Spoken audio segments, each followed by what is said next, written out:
I was speechless. My sister was dead, or so we thought. And this is my sister's story. It all started when I was 23 years old and my little sister, who was 17 at the time, began acting strangely. She would do things that were completely out of character for her, like staying out late, partying and drinking without our parents' permission, sneaking boys into our home, staying out all night and refusing to tell us where she was going. All of this was very unlike her, because she was usually such a good girl. But after some time, her behavior became more and more concerning. She started skipping school and even dropped out altogether. She just didn't seem to care about anything anymore. And this really worried me because it wasn't like her at all. Of course, I went to our parents to express my concerns. I think something's wrong with her, I told them. You should get her help. But they just shrugged it off and said she'll be fine. She's just going through a phase. It's just teenage stuff. But I knew in my gut that something was seriously wrong. One evening, my sister came home from school, and I could tell right away that she was crying. What's wrong? I asked her. Why are you sad? But she just shook her head and ran off to her room. I wanted to break into her room and force her to tell me what was going on, but I knew that wasn't going to solve anything. So I decided to wait until she felt like talking to me. The following day, I found my sister lying on her bed crying. I sat down next to her and asked again, "What's wrong? Do you want to talk about it?" Finally, she looked up at me with tears streaming down her face and whispered, "They made me take a drug, and now I can't feel my arms or legs." Before I could ask any questions, she passed out right in front of me. Immediately, I called an ambulance and rushed my sister to the hospital. At the emergency room, the doctors performed several tests and told us they couldn't figure out what was wrong with her. "We've never seen anything like this before," one of the doctors told us. "Her entire nervous system seems to be shut down.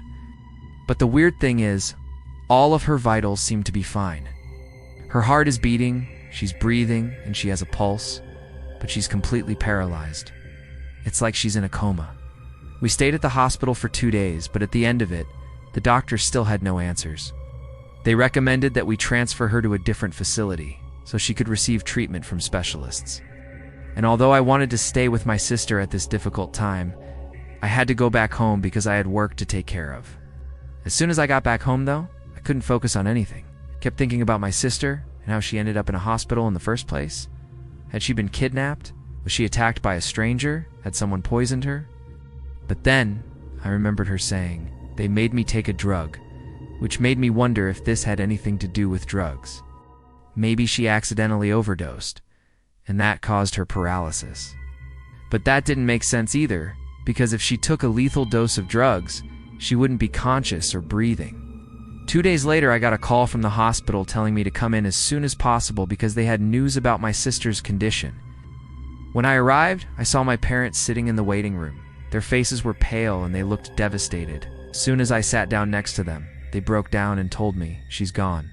The doctors just told us she died." I couldn't believe what I was hearing. "How?" "But they told me she was going to be fine," I said. "I spoke to her just 2 days ago and she was still alive."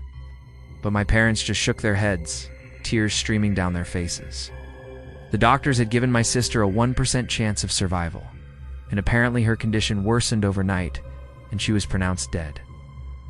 Although I was shocked and saddened by the news, I felt angry too. Angry at the doctors for not being able to save her, and angry at myself for not being there for her when she needed me the most.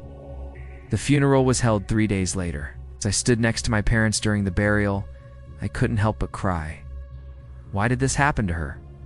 What did we do to deserve this? My mom cried. I wish I could have saved her. It was the saddest day of my life. After my sister's body was lowered into the grave, we all went home. We hadn't spoken a word to each other since the burial. No one knew what to say. That night I couldn't sleep. I tossed and turned in my bed thinking about my sister. I missed her so much. I wished I could hear her voice again. Just one more time. All of a sudden, I heard a knock at my window. I opened it and was shocked to see my sister standing outside of it. "Esses, is that you?" I asked, speechless.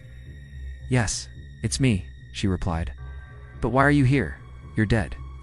"I know, but I need your help," she said, her voice barely a whisper. "What do you mean?" I asked. "What happened to you? Are you still alive?" but she didn't answer my question. Instead, she said, "Please go to the cemetery and dig up my body. I don't want to stay in that coffin anymore." I was confused, but I didn't hesitate for a second. I rushed to our car and drove to the cemetery.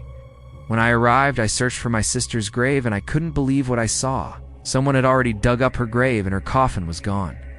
I felt scared, but I had to find her. I walked over to a nearby hill, and there I saw my sister sitting on a rock. She looked pale and weak, but she was alive. "Sis, are you okay?" I asked. "Yeah, I think so," she replied. "But I can't move my arms or legs. Can you carry me to my car?"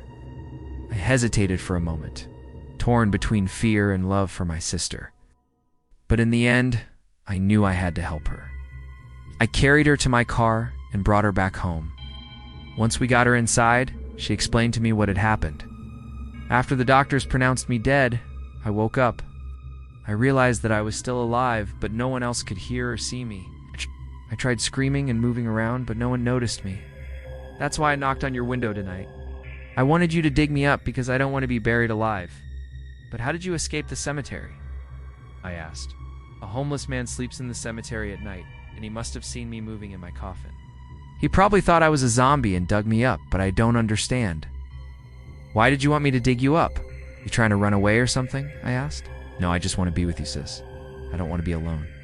Then I hugged her, happy to have my sister back. "I won't let you go again," I promised her. But as the days went by, I started to notice strange changes in my sister. She would stare blankly into space for hours and didn't seem to care about anything. I knew something was wrong, but I couldn't put my finger on it. One evening, I was getting ready for work when my sister stopped me. "Sis, can you help me?" she asked. "I haven't showered in a while and I stink." "Okay," I said, smiling. "Let's go." But as soon as we entered the bathroom, her smile vanished. She stared at the shower and said in a monotone voice, "This looks fun. Let's go back to the graveyard and play." "What?" I asked. "Are you sure you're feeling all right? You haven't been yourself ever since you woke up from your coma?" But instead of answering my question, she walked away from me and headed back to her room. Every day that went by, my sister became more and more distant. She hardly spoke to me, and when she did, her tone was emotionless. She spent most of her time staring at walls and doors. And although I was concerned, I didn't know what to do. One evening, as I was watching TV, I heard a loud bang coming from my sister's room. I immediately rushed to her door and burst it open. But the sight that greeted me made me gasp in horror. My sister was standing next to her bed, holding a broken vase. "Sis, are you okay? What happened?" I asked. "Nothing," she replied. "I just wanted to see what would happen if I threw this vase against the wall. Looks like fun." "You almost cut yourself," I said. "Don't do that again." But she just nodded her head, still staring blankly ahead. At that moment, I knew my sister wasn't my sister anymore. Something evil had taken her place. Something dark and sinister lurked beneath her human skin, pretending to be my sister, waiting for its chance to strike. I had to find a way to defeat this evil and bring back my sister's soul before it was too late. Thank you for watching. If you enjoyed this video, please subscribe for more content.